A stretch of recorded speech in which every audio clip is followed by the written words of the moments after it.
핵심은 복음입니다. 오늘 4절 말씀에 그리스도께서 하나님 곧 우리 아버지의 뜻에 따라 이 악한 세대에서 우리를 건지시려고 우리 죄를 위하여 자기 몸을 들이셨으니 그랬어요. 복음은 뭐냐? 우리의 죄를 대속하시기 위해서 예수 그리스도께 대신 죽으심으로 우리를 죄에서 대속해 주신, 죄 용서받을 수 있는 그러한 길을 열어주신 것이 바로 복음입니다. 근데 이 복음은 로마서 1장 16절에 보니까 복음은 하나님의 능력이라 그랬어요. 그러니까 이 복음이 하나님의 능력이라. 내가 복음을 부끄러워 아니하노니, 내가 복음을 부끄러워 아니하. 사도 바울은 복음을 부끄러워하지 않았어요. 왜 부끄러워하지 않느냐? 이 복음은 모든 믿는 자에게 구원을 주시는 하나님의 능력이라 그랬어요. 첫째는 유대인에게요, 또한 헬레인에게로다. 모든 믿는 자들에게, 그러니까 유대인이나 헬라인이나, 이것은 이 당시 로마 시대, 이 당시 바울이 활동했던 시대 때에 로마이나 헬라인이나 하는 것은 모든 민족을 얘기하는 거예요. 로마인 아니면 다 이방인, 로마인 아니면 다 헬라인, 그러니까 모든 민족을 얘기하는 거예요.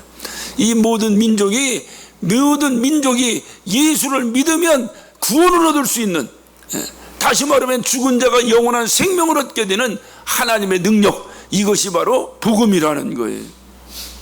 그래서 모든 죽을 수밖에 없었던 죽은 영혼들이 살아나고, 그리고 삶의 전체가, 그 죽었던 영혼이 살아난 이후 삶의 전체가 송두리째 변화되는 역사, 이것은 복음이 아니고는 이런 능력이 나타날 수가 없다는 겁니다. 그러니까 우리가 보면 이 세상에 많은 사람들이 살아가고 있어요. 참으로 사람이 변화된다는 것이 얼마나 힘들고 어려운 일인지 몰라요. 분명히 그렇게 살면 잘못되는 걸 알아요. 분명히 그렇게 살면 안 되는 걸 알아요. 그거 모르는 사람은 없습니다. 그런데 변화가 되지 않아요. 또 어떤 사람은 자기의 방법이 가장 올바른 방법이라고 생각하고 자기의 고집과 아집을 가지고 살아가는 사람이 있어요. 하나님의 방법과는 전혀 상관이 없는 사람이 있어요. 그럼에도 변화가 되지 않습니다. 참 어렵습니다. 그러나 오늘 사도 바울이 외치는 것은 뭐냐? 복음에는 하나님의 능력이 있다 그랬어요. 믿으시면 아멘 하시기 바랍니다. 어떤 무엇으로도 해결이 안 되는데 복음이 증거되면 그 복음이 그 사람을 변화시킨다는 거예요. 이것이 복음의 능력이에요. 여러분, 예수 믿는 게 뭐예요? 예수 믿는 게 뭐예요? 예수 믿는다고 하는 자체가 바로 이거 변화거든요. 나의 삶이 변화된 거예요. 예전에 내가 예수를 알기 전에 나의 모습과 예수를 알고 나서 온전히 나에게 복음이 들어온 이후에 그 복음이 나의 삶을 변화시켜버리는, 그래서 이 복음에는 하나님의 능력이 있다는 거예요. 예수 믿으면서도 변화가 되지 않아요. 복음을 받아들였다고 하면서도 그의 삶의 전혀 가치관이 변화되지 않습니다. 그리고 오히려 그 가치관의 변화를 미치는 그런 것들이 부담이 되는 거예요. 그러니까 오늘날 교회로 오면은 이게 막 위로를 받고, 교회로 오면 막 기쁘고, 교회로 오면 재밌고 이래야 되는데, 교회로 와가지고 그 변화에 대한 외침이 영 마음에 부담이 되는 거예요. 왜 그럴까요? 이유는 한 가지입니다. 복음이 가짜든지 아니면 그 복음이 그에게 뿌려지지 않았든지, 둘 중에 하나입니다. 왜? 성경은 분명히 말합니다. 복음은 모든 믿는 자들을 변화시키는 능력이 있다는 거예요. 이 복음이 우리의 삶에 들어와서 씨가 돼서 뿌려져서, 그래서 이 삶이 우리의 모든 삶을 송두리째 변화시켜야 되는데, 그래서 복음이 들어가는 곳마다 죽은 영혼들이 살아나고, 복음이 들어가는 곳마다 사람들의 모습이 변화되고, 복음이 들어가는 곳마다 정말로 그 악하고 추악했던 모습들이 그리스도의 모습으로 변화되고, 불행과 어떤 그 억울함과 고통과 여러 가지의 문제가 산재있던 그런 지역들에 평화가 선포되고, 그게 예루살렘이에요. 평화가 예비됐다는 거예요. 복음이 선포되는 곳에 주님의 평화가 예비되는 거예요. 이것이 성경에서 우리에게 외치는 거예요. 그러니까 사도 바울은 그것을 강력하게 경험한 사람이에요. 복음을 받아들인 이후에 그 죄 없이 아무 이유도 없이 돌로 사람을 쳐 죽이던 일을 하던 그 사도 바울이 변화되어 버렸어요. 변화되어 이 복음의 대사도가 되어 이방에 복음을 증거하고 옥에 갇히기도 하고 돌에 맞기도 하고 매에 맞기도 하고 조롱받기도 하고 핍박받기도 하고 업신여김을 받기도 하고, 그럼에도 불구하고 그가 담대히 이 이방 세계에 복음을 증거할 수 있었던 것이 뭐냐? 그게 변화예요. 무엇이 사도 바울을 그렇게 만들었냐 그 말이. 그것이 바로 복음이라는 거예요. 그래서 사도 바울은 복음은 능력이다. 따라서 합시다. 복음은 능력이다. 그것을 확실히 선포하는, 복음은 능력이다. 하나님의 능력이다. 무슨 능력이냐? 그를 믿는 자들을 구원하는 하나님의 능력이요, 이것은 로마인뿐만이 아니라 모든 헬레인에게도 다 적용이 되느니라. 그것은 오늘날 우리에게도 적용이 된다 그 말이에요. 한낱 호숫가에서 고기나 잡던 사람이 복음이 증거됐습니다. 복음을 그가 경험했습니다. 경험을 한 후에 그는 초대교회를 세우는 대사도가 되어버렸어요. 이게 복음의 능력이라는 거예요. 이게 여러분 가만히 여러분 삶을 한번 돌이켜보세요. 내가 예수를 안 믿었더라면 나는 어떤 가치관을 가지고 살아가고 있는가? 내가 예수를 안 믿었더라면 나는 어떤 모습으로 살아가고 있는 것인가? 이게 복음의 능력이에요. 그래서 많은 사람들이 바로 이 복음의 능력, 이 복음을 듣고 변화되고 그 변화된 사람을 통해서 오늘날 주님의 일은 계속 끊임없이 움직이는 거예요. 끊임없이 움직이는 거예요. 문제는 뭐냐?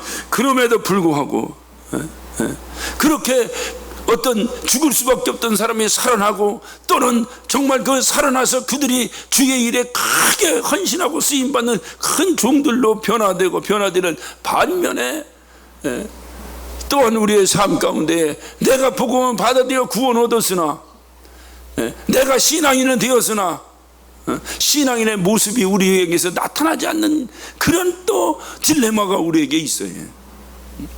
내가 예수 믿고 변화되었어요. 죽을 수밖에 없었던 사람이 영원한 생명을 얻었어요. 지옥 자식이 천국 자식으로 바뀌어버렸어요. 이런 변화도 일어났지만, 그렇게 변화된 이후에 끊임없이 내 신분은 분명히 하나님의 자녀인데 내 삶의 모습은 하나님의 자녀의 모습으로 살지 않고 있다는 거예요. 이것이 오늘날 우리 신앙인들의 딜레마입니다. 오늘날 교회가, 오늘날 기독교가, 오늘날 예수 믿는 사람들이, 오늘날 하나님의 자녀라고 하는 사람들이 세상에서 손가락질 받는 이유가 뭔지 아세요? 그들이 우리가 하나님의 자녀가 되었는지, 우리가 하나님의 자녀가 아닌지 그들이 판단할 능력이 없어요. 그들이 어떻게 우리를 판단할 수 있어요? 아무도 판단할 수 없어요. 단지 우리의 삶의 모습이 자기들과 별반 다를 바가 없다는 거죠. 그러게 조롱받는 거예요. 왜 그럴까요? 그것은 주님께서 우리를 구원하신 복음의 능력이라고 하는 것이 바로 칭의, 다시 말하면 네가 의로워진 것이 아니라 너는 믿음으로 의로워진 것이고, 바로 너를 의롭게 하는 이시는 이는 하나님이시며 예수 그리스도를 믿음으로 말미암아 너는 의롭다 칭함을 받는다는 거예요. 다시 말하면 내가 의로워서 의로운 것이 아니라 예수의 공로로 의로워졌다는 거예요. 그렇기 때문에 우리의 삶의 모습이 의로운 자로서 변화는 됐는데 의로운 삶의 모습이 나타나지 않는다는 거예요. 이것이 오늘날 우리의 딜레마예요. 그래서 끊임없이 우리가 알고 있는 진리, 우리가 알고 있는 복음, 우리가 알고 있는 하나님의 말씀, 이것과 내가 말하는 것과 내가 행동하는 것과 내가 사는 것과 나의 가치관이 맞지 않는 거예요. 하나님이 나에게 외치시는 이 말씀과 알아들었는데 나의 삶에서 그것이 그렇게 안 된다는 거예요. 왜 그럴까요?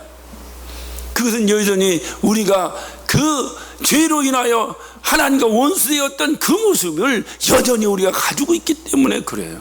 그래서 주님께서 많은 사도를 통해서, 또는 말씀을 통해서 끊임없이 우리에게 외치시는 것이 거룩하게 변화되라는 거예요. 거룩하게 변화되라는 거예요. 다시 말하면 신앙이라면 신앙인의 모습이 나타나도록 살아야 된다는 거예요. 이게 변화가 되지 않으면 세상으로부터 우리가 이 복음의 능력을 증거할 만한 힘을 잃어버리는, 이론적으로만 되지 실질적으로 안 되는 거예요. 그러니까 우리의 삶을 돌아볼 때에 내가 신앙인인데, 내가 예수 믿는 사람인데, 그럼 예수 믿는 사람이라는 게 뭐예요? 예수 믿는 사람이라고 하는 것은 예수와 같은 생각을 하고 살아가는 사람이어야 되는데, 예수 믿는 사람인데 예수와 같은 생각을 하지 않는 거예요. 그러니까 예수 안 믿는 사람이 예수와 같이 생각 않는 것은 당연한 것인데, 예수 믿는 사람이 예수와 같은 생각을 하지 않는 것, 이건 당연하지 않은 거예요. 이건 당연하지 않은 거예요. 이 갭을 어떻게 줄일 것이냐, 그 말이에요. 내가 알고 있는 예수, 그리고 내 삶 속의 예수, 이 갭이 너무 커. 이걸 어떻게 줄여나갈 것이냐, 이 말이에요. 이게 점점 줄여나가는 것, 이게 바로 거룩함이에요. 이게 바로 변화예요. 점점 변화되어야 돼. 어떤 사람은 한꺼번에 변화되는 사람이, 갑자기 변화되는 사람도 있을 수 있겠지만은, 어떻든 간에 시간이 흐르면 흐를수록 이 간격이 점점 좁혀져야 되는데, 이게 안 되는 거예요. 그래서 계속 주님이 말씀하시는 건 뭐냐? 바로 그 과정을 좁히라는 거예요. 너와 나의 간격을 좁히라는 거예요. 좁히라는 거예요. 생각도 좁히고 행동도 좁히고 내 삶의 가치관도 좁히라는 거예요. 이것을 성화구원이라고 말합니다. 내가 예수 믿어 구원받은 건 칭의 구원이라면, 이렇게 간격을 좁혀 내 삶의 변화를 일으켜 나가는 것을 성화구원이라 이렇게 말합니다. 이것을 합치면 전인격적인 구원이라 이렇게 말하는 거예요. 그러니까 우리 삶이, 내가 예수 믿고 내 영이 구원받았으면 그 영이 보배가 여기 들었는데, 여러분 생각해 보세요. 내가 원래 더러운 질그릇입니다. 더러운 질그릇인데 이 안에다가 하나님께서 황금덩어리를 집어넣는 거예요. 그러면 여러분 그 질그릇 닦았어요? 그냥 더러운 대로 놔두겠어요? 한번 여러분 생각해 보세요. 이게 내가 이게 그냥 평범하고 지저분한 토기 그릇이 있는데, 이 토기 그릇에 개밥을 다 부어버렸어요. 그럼 누가 그거 설거지 안 합니다. 누가 개밥 그릇 설거지하는 사람이 어디 있어요? 요즘은 하대. 요즘은 닦대. 예전에야 뭐 누가 그냥 꾸정물 받아 먹이고 할 때 누가 그 개밥 그릇 닦았어요? 닦는 게 아니라 쓰다가 구멍 뚫리고 뭐 이런 거 갖다 개밥 그릇 썼죠. 요즘은 이쁜 거 쓰지만은. 그러니까 이 그릇의 가치는 어디 있느냐? 그릇의 가치는 그 안에 무엇이 담겼나가 이 그릇의 가치를 정하는 거예요. 지저분한데, 아주 뭐 평범하고 아니면 아주 더럽고 때 묻은 질그릇인데, 이 질그릇에다가 보화를 담았다고 생각해 보세요. 그 순간 아마 이 질그릇은 바닥바닥 광나게 닦아낼 것입니다. 왜냐하면 안에 귀한 것이 담겨 있기 때문에 그래. 이것을 성화라고 말하는 거예요. 이렇게 하라는 거예요. 여러분 안에 정말로 보화가 담겼냐, 그 말이에요. 그렇다면 정말로 마귀의 어떤 자녀로 더러운, 정말 이 시궁창 같은 더러운 이 존재가, 이 연약하고 더러운 이 질그릇과 같은 존재에 하나님께서 보화를 담겼다, 이 말이에요. 담았다. 그러면 그 보화가 담기는 순간에 이것은 그냥 더러운 그릇이 아니라 보화단지예요. 보화단지. 그러면 이 보화단지가 여전히 더러워서 되겠느냐, 그 말입니다. 이거를 다른 방법으로 말하면, 굉장히 맛있는 음식이 있어요. 너무너무 좋은 음식이 있어요. 그런데 이 음식을 더러운 그릇에 담아놓으면 그 음식이 아무리 맛있고 좋은 음식이라 하더라도 과연 그 평가를 받을 수 있겠느냐 하는 거예요. 그러니까 귀하면 귀할수록 좋은 그릇에 담기는 겁니다. 그런데 이 안에 담기는 건 천하보다 귀한, 정말 영원한 생명이 담겨 있고 예수 그리스도의 생명이 담겨 있고 정말로 하늘나라의 소망이 담겨 있는데, 이것을 담은 질그릇은 여전히 옛날 더럽고 사망의 음침한 골짜기를 달릴 때의 그 모습 그대로라면, 과연 우리가 세상에서 그리스도의 그 명령인 남은 고난에 동참하여 그 일을 감당할 수 있겠느냐 하는 거예요. 과연 그에게도 정말로 그 보화가 담겼다고 하는 그 어떤 분명한 증거가 되겠느냐 하는 거예요. 그래서 바로 이 성화구원, 다시 말하면 거룩해져 나가는 과정이 필요한 거예요. 내가 처음에는 그냥 더러운 그릇 안에 질것이 확 당겨진 겁니다. 그러니까 내 더러운 그릇이 이 보화를 담을 만한 전혀 능력도 없고 자격도 없어요. 누가 이 더러운 데다가 보화를 담그겠어요? 그런데 담아버렸어요. 그래서 우리는 그것을 은혜라고 말합니다. 그러면 이제 담았으니 어떡할 거냐 그 말이. 어떡할 거냐, 이 보화가 담겼으니 어떡할 거냐 그 말이에요. 이제 이 그릇을 닦아야 돼. 보화는 내가 어찌할 바라고 뭐 할 수 있는 것이 아니니 이 보화를 더 가치 있게, 이 보화를 더 오래, 이 보화가 더 능력 있게 나에게 담겨져서 활동하기 위해서는 이 그릇을 어떻게 해야 되겠느냐 그 말이에요. 여전히 그릇이 더러워요. 여전히 생각이 더럽고, 여전히 가치관이 하나님과는 거리가 멀고, 여전히 주님의 명령과는 내 삶이 다른 거예요. 그런데 이 안에 보화가 담긴 거예요. 이 딜레마를 무엇으로 해결할 것이냐 그 말이에요.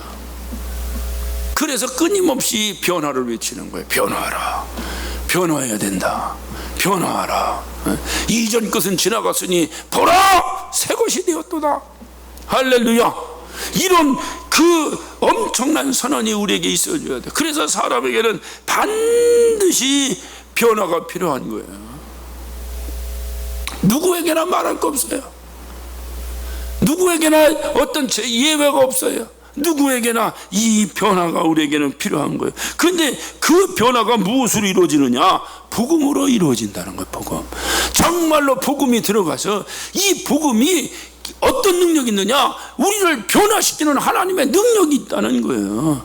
그런데 이 변화가 누구에 의해서 제한이 되는 건지, 아니면 이 복음이 능력이 없는 가짜 복음인지, 어쨌든 변화가 안 된다면 이건 점검해 봐야 됩니다. 이 폭발적 복음이, 이 능력이, 이 로마서 1장 16절에 고백과 같이 복음은, 나는 복음에 조금도 부끄러워하지 않는다. 왜? 복음에는 그 하나님의 엄청난 능력이 있기 때문이다. 무슨 능력이냐? 그를 믿는 자들을 구원하는 능력이 있다. 그리고 그의 삶을 송두리째 변화시키는 능력이 있다. 나를 봐라. 사도 바울이 이걸 외친 거예요. 오늘 여러분 갈라디아서는 자유의 대헌장입니다. 사도 바울이 복음을 받아들인 다음에 이 자유, 진리를 알지니 진리가 너희를 자유케 하려니 이 자유를 만끽하는 정말 이 어떤 그 서신서가 바로 갈라디아서입니다. 그런데 갈라디아서의 첫 번째 시작되는 말씀을 여러분 잘 보세요. 사도 바울이 이렇게 담대하게, 이렇게 기뻐하고, 이렇게 변화되어, 이렇게 자유함을 얻고, 이렇게 기뻐할 수 있었던 근원이 어디 있었느냐 그 말이에요. 자, 1절을 한번 봅니다. 사람들에게서 난 것이 아니요 사람으로 말미암은 것도 아니요 오직 예수 그리스도와 죽은 자 가운데서 그리스도를 살리신 하나님 아버지로 말미암아 사도됐다. 사도 바울의 가장 자부심을 갖는 건 뭐냐? 나는 사람에 의해서 사도된 것이 아니다. 난 사람으로 말미암아 사도된 자가 아니다. 내가 부름받은 것은 사람에 의해서 부름받은 것이 아니라 하나님 아버지, 예수 그리스도를 살리신 하나님 아버지로 말미암아 부름받았다. 할렐루야. 이 소명의식에서 결정하는 거예요. 여러분, 이전에 누가 불러냈습니까? 사람이 불러냈습니까? 그렇다면 여러분은 변화가 일어나질 않아요. 만약에 여러분이 교회 다니는 것이 사람 때문에 다닌다면, 여러분이 신앙생활을 사람 기쁘게 하려고 다닌다면, 여러분이 신앙생활을 이 세상에서 칭찬받기 위해 다닌다면 여러분 삶은 변화되지 않습니다. 그거는 부름의 근본이 다르기 때문에 그래요. 사도 바울이 이렇게 엄청나게 완전히 180도 삶이 변화될 수 있었던 것은 사도 바울은 오늘 이 1장 1절을 통해 고백하는 거예요. 난 사람으로 말미암아 사도로 부름받은 자가 아니라 하나님으로 말미암아 부름받은 자라는 거예요. 여러분, 이전에 누가 불렀습니까? 하나님으로 말미암아 부름받았습니까? 여러분, 예수 안에 누가 불러냈습니까? 하나님이 불러냈습니까? 그렇다면 여러분 삶은 변화되어야 되는 거예요. 그게 사도 바울이 근거로 제시하는 거예요. 내가 이렇게 변화된 이유가 뭔지 아냐? 하나님이 나를 불렀기 때문이라는 거예요. 사람이 부른 것이 아니라는 거예요. 여러분, 미국을 누가 불렀습니까? 하나님이 불렀습니까? 여러분 삶을 누가 불러냈습니까? 하나님이 불러냈습니까? 아니면 사람이 불러냈습니까? 여러분의 소명을 누가 불러냈습니까? 사람이 불러냈습니까? 아니면 하나님이 불러냈습니까? 사람이 불러내도요, 우리가 얼마든지 신앙인의 그 어떤 가식적 삶을 살아갈 수가 있어요. 그런데 본질적으로 변화가 되질 않는 거예요. 안 되는 거죠. 신앙생활을 10년을 하고 20년 하고 30년 하고 40년 하고 평생을 해도 변하지 않는 거예요. 그러나 하나님이 부르셨다는 분명한 소명감이 있다면 그는 그 순간에 변화되는 거예요.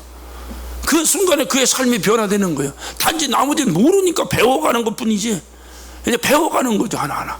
그러나 변화는 그 순간 되는 거예요. 사도 바울이 바로 그거예요. 사도 바울은 사람으로부터 부름받아 살아갔던 삶과 또 하나님으로부터 부름받아 살아간 삶, 이 두 가지 삶을 극명하게 경험했던 사람이 사도 바울입니다.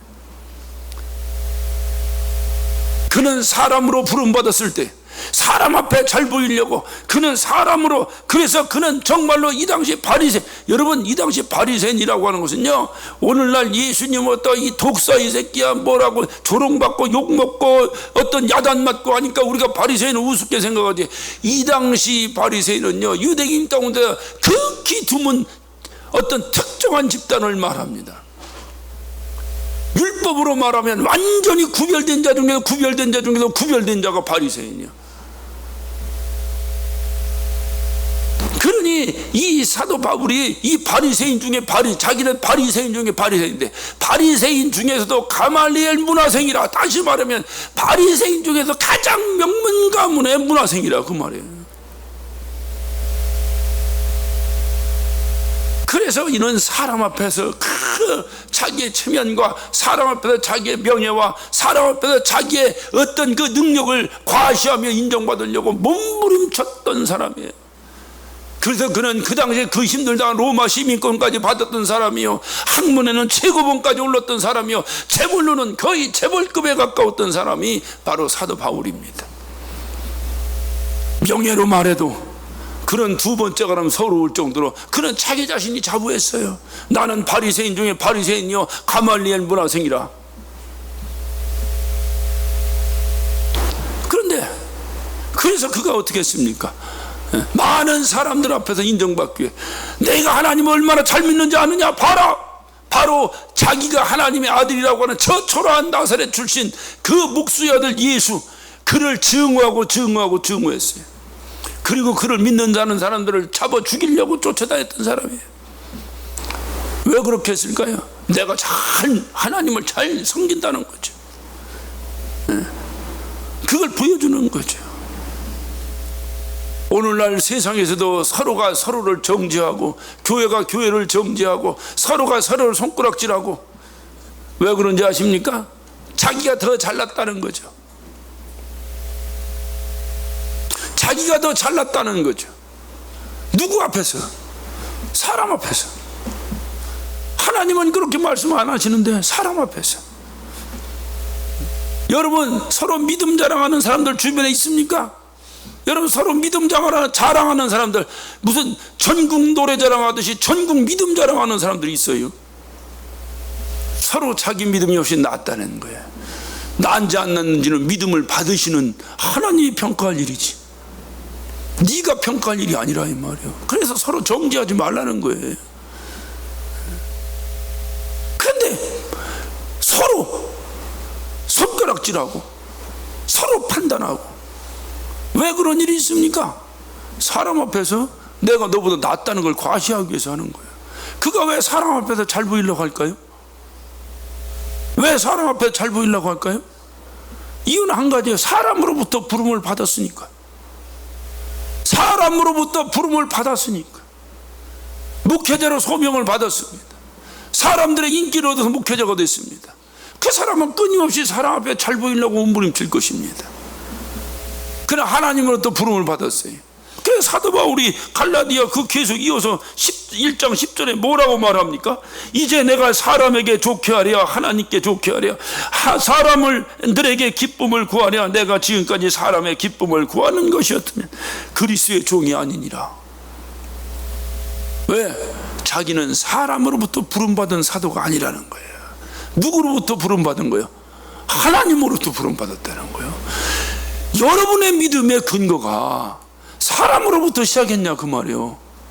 아니면 하나님으로부터 시작했냐 그 말이에요. 이것이 우리의 믿음의 생명을 결정하는 거예요. 나의 삶의 모습을 결정하는 거예요. 오늘날 신앙생활의 어려움이 뭡니까? 교회의 어려움이 뭡니까? 전부 다 자기가 의인이라는 거죠. 자기가 의인이라는 거예요. 그러니까 너 잘못한다는 거 다 그거거든요. 그러니까 서로 정죄하고 하다니까 싸우는 거예요. 누가 자기 잘못했다는 걸 인정할 사람이 어디 있습니까? 왜 그런 현상이 있을까요? 사람에게 부름받았기 때문에 내가 사람 앞에 내가 의롭다는 걸 증명하기 위해서 그런 일이 발생한다 그 말이에요. 그래서 사도 바울이 갈라디아 교회를 향해서 가장 먼저 외쳤던 것이 그거예요. 내가 사람으로부터 부름받아 사도된 것이 아니라 나는 하나님으로부터 예수 그리스도를 살리신 나를 위하여 죽으신 예수 그리스도를 살리신 그 하나님으로부터 부름받은 사도다. 할렐루야. 이런 확신과 자부심이 있어야 되는데, 이런 확신과 자부심이 우리에게 있어야 되는데, 이럴 때 우리의 삶이 복음으로, 그 복음의 폭발적 능력으로, 다이너마이트라는 다이너마이트, 듀나미스, 능력, 이 능력으로 다이너마이트, 폭발하는 능력, 이 구원의 폭발의 능력, 이 복음의 폭발적 능력, 이 능력이 나를 완전히 변화시켰다. 삶이 변화되는, 생각이 변화되는 거야. 여전히 예수 믿으면서도 세상의 가치관이 나를 지배하고, 여전히 예수 믿으면서도 저 사람과 나를 비교하고, 여전히 예수 믿으면서도 저 집과 내 집을 비교하고, 여전히 예수 믿어도 가진 것과 가지지 못한 것을 비교하고, 그것이 나의 행복의 척도가 되고, 그것이 나의 삶의 질의 척도가 되고, 그것이 나의 삶의 성공의 척도가 된다면 그 사람은 예수를 믿는다고 하더라도 사람으로부터 부름받은 자예요. 사람으로부터. 그러나 어느 순간에 여러분 생각해, 누가 나를 전도했어요? 나 그 사람 때문에, 체면 때문에 교회 나왔어요. 글쎄 어떻게 교회를 나왔는지는 모르지만 어느 순간부터 하나님께서 나를 구원하시고 하나님께 나를 부르시고, 하나님이 나를 부르지 않았다면 내가 과연 하나님의 자녀가 되을 수 있었겠는가? 라고 하는 신앙 고백이 여러분에게 나오기 시작할 때, 그때 우리의 삶이 바뀌는 거예요. 여러분, 교회가 침묵합니까? 교회가 그냥 좋은 교양 강좌 듣는 곳입니까?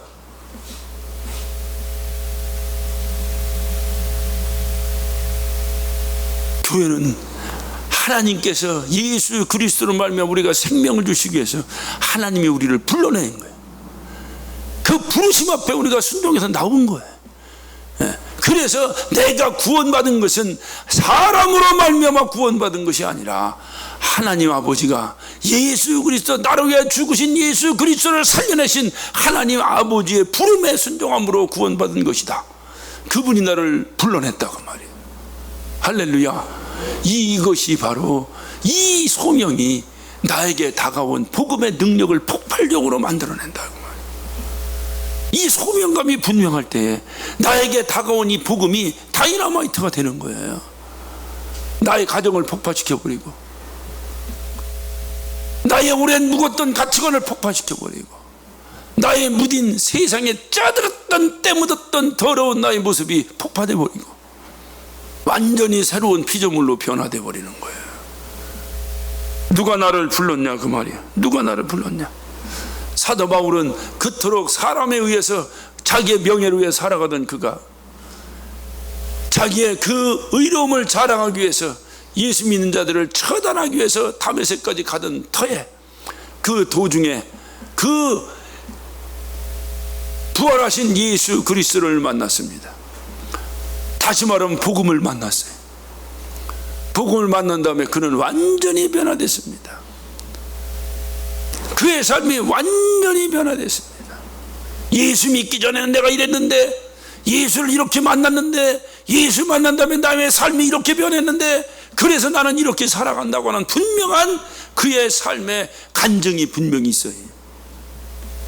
우리에게 그런 간증이 있냐 그 말이죠. 난 예수 믿기 전엔 이런 삶을 살았는데, 예수를 이렇게 만났는데, 만난 다음에 나는 이렇게 변했는데, 그래서 나의 삶은 이렇게 살아가고 있다라고 하는 분명한 나의 삶의 간증이 있냐 그 말이에요. 사도 바울은 그것이 분명히 있었어요. 이전에는 사람으로 말미암아 살았는데 이제는 하나님의 마음으로 말미암아 산다고 하는 분명한 복음의 능력의 간증이 이 사도 바울에게 있는 거예요. 그러기에 오늘 그가 선언하는 게 내가 사람으로 난 것이 아니요 하나님으로 말미암아 나는 사도 되었다. 할렐루야, 할렐루야. 이날 이후 사도 바울은 그의 삶 가운데 사람의 기준은 아무 상관이 없어졌어요. 이날 이후로 사도 바울은 사람의 관심과는 아무런 상관이 없어졌어요. 이날 이후로 이 사도 바울은 사람이 나에게 무엇라고 평가하든 말든 그것과는 아무런 상관없는 삶을 살아가기 시작했어요. 그래서 내가 사람을 기쁘게 하려 하나님을 기쁘게 하려.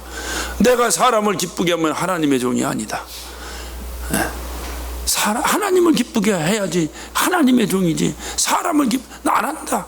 사람이 나한테 뭐라고 하든 핍박하든, 사도 바울이 핍박받은 이유가 뭐예요? 사람을 기쁘게 안 하니까 핍박받은 거예요.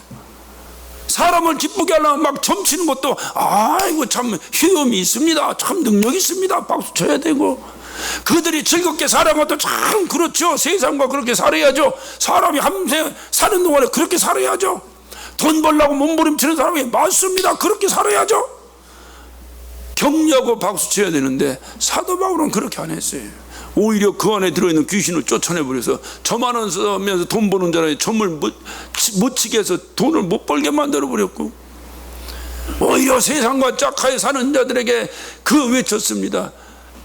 너는 세상을 본받지 마라. 그러니까 이 사람들이 어떻게 돼요? 막 기분 나쁜 거예요. 사도 바울만 대하면 기분 나쁜 거예요. 사도행전 19장에 예배석 교회를 향해서 가서 설교합니다. 그런데 냉랭합니다. 그러니까 외쳤습니다. 만약에 냉랭하더라도 그 사람들 비유 맞추기 위해서 예수 믿는다는 게 꼭 무슨 소리 질러야 되는 겁니까? 다 조용조용 점잖하게 해도 되면 잘 믿습니다 하고 가면 그만이에요. 그러나 사도 바울은 하나님한테 부름받은 자이기 때문에 사람을 기쁘시게 할 수가 없는 거예요. 그러니까 외치는 거예요. 너희가 믿을 때 성령을 받았느냐? 이 말을 다른 말로 말하면 뭐예요? 성령 받지 않은 것은 잘못된 것이다 그 말이에요.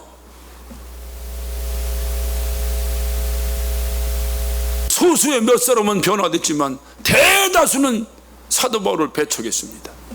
왜? 기분 나쁘거든요. 그러기에 사도 바울이 에베소를 떠난 거예요.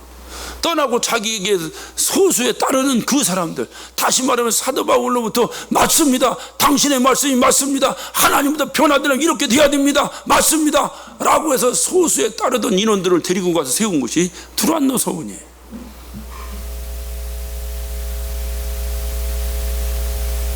그러니까 사도 바울이 왜 감옥에 갔습니까? 사도 바울이 왜 매를 맞았습니까?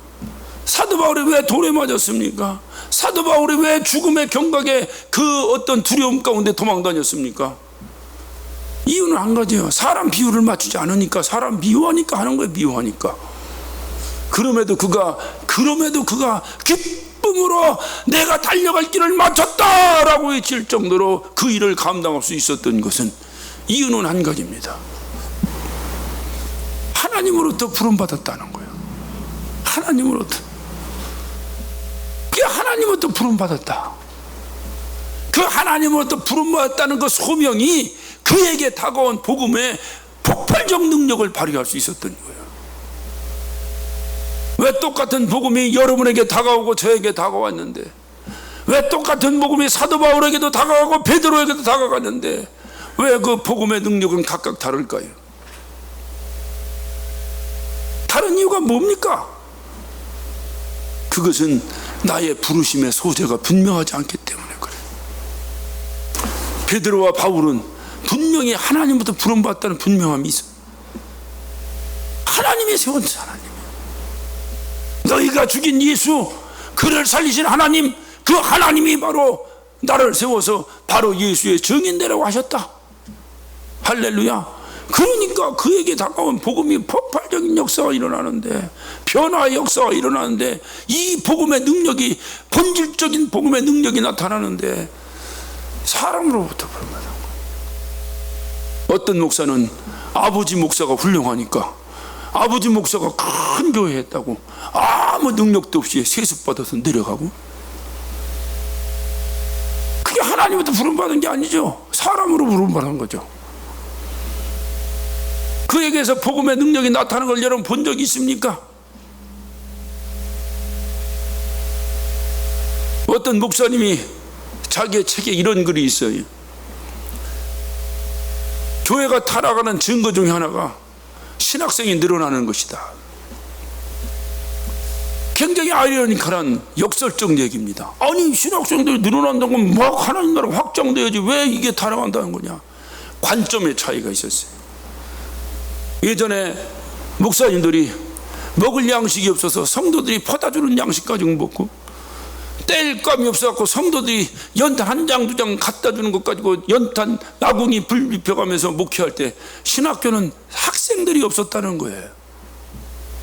그런데 오늘날 목사들이, 그런데 이것은 정말로 1%도 안 되는 목사들 얘기하는 거예요. 여러분요, 이민교회를 한번 보세요. 이민교회에서 교회에서 살해줘서 그 살해 가지고 불편 없이 사는 목사들이 몇 프로나 되겠어요? 그러니까 나머지 목사들은 억울하지, 이런 얘기를 들으면. 그러나 대부분의 소수의 목사들이 그렇게 하고 다니니까 그것이 왜 나쁜 것은 크게 확산돼서 보이거든요. 잘한 것은 잘 안 보이거든요. 원래가 그래요.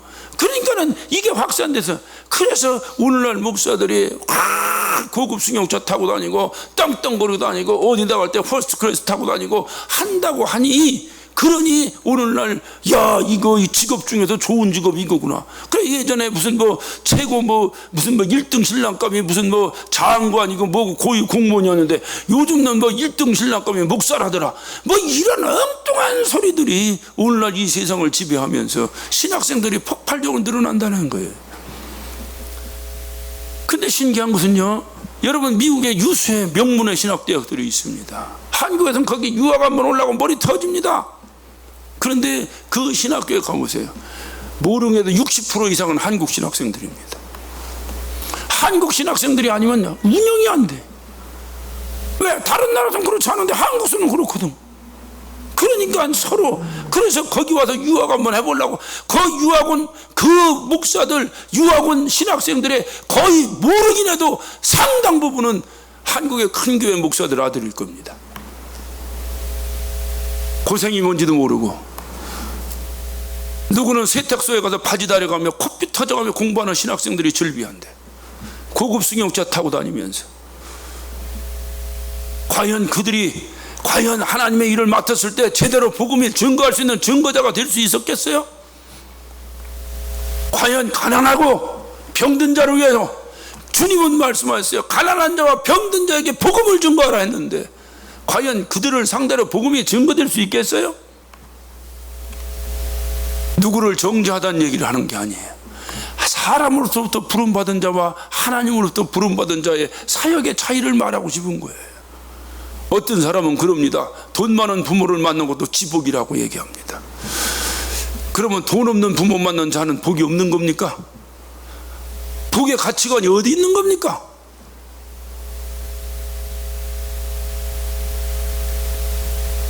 복음이 어떻게, 복을 얘기하는 복음이 어떻게 상대적으로 사람들에게서 박탈감을 줍니까? 그것이 과연 복음입니까? 없는 자에게 힘을 주고 용기를 주고 병든 자를 고쳐서 용기를 주고 뭔가 정말로 내 이 땅에서 만약에 갈 소망이, 이 땅에서 내가 살아갈 소망이 다 끊어졌다 하더라도 하늘난 소망을 가지라고 외쳐대는 것이 복음 아니냐 그 말이에요. 이거를 누가 외치겠냐 이 말. 누가 사람으로부터 부름받은 자가 외칠 수 있겠어요? 그러니까 교회의 절대적 가치관이 돈인 거예요. 돈. 교회의 가치관이 돈이니 세상의 가치관은 당연한 거지. 그것을 여러분 봐요. 세상의 가치관이, 아니 교회의 가치관이 세상의 가치관과 동일하다면 세상의 가치관은 어떻겠어요? 그러니 이 세상은 이제 마지막으로 자꾸 치달아 갈 수밖에 없어요. 저는 오늘 이 말씀을 준비하면서 제 마음 가운데 끊임없이 나는 과연 사람으로부터 부름받았나 하나님으로부터 부름받았나, 나는 과연 사람으로부터 부름받은 자인가 하나님으로부터 부름받은 자인가, 여러분은 사람으로부터 부름받은 자인가 하나님으로부터 부름받은 자인가. 여기에 대한 분명한 소명감이 여러분에게 다가온 복음의 능력을 폭발력으로 만드느냐 아니면 소멸시키느냐의 결정적 차이가 될 것입니다. 과연 여러분은 누구의 부름을 받은 거요? 누구에게서 과연 하나님께서 나를 건져냈다면, 하나님께 나를 부르셨다면 나는 과연 나의 삶이 어떠해야 되겠는가, 나의 가치관은 어떻게 되어야 되겠는가. 이것이 바로 변화입니다. 이 변화의 원동력은 복음입니다. 복음의 능력이 바로 우리를 변화시킵니다. 바로 이 변화시킬 수 있는 진정한 복음의 폭발적 능력을 소유하는 저와 여러분 되시기를 예수 이름으로 축원합니다. 기도하십시다.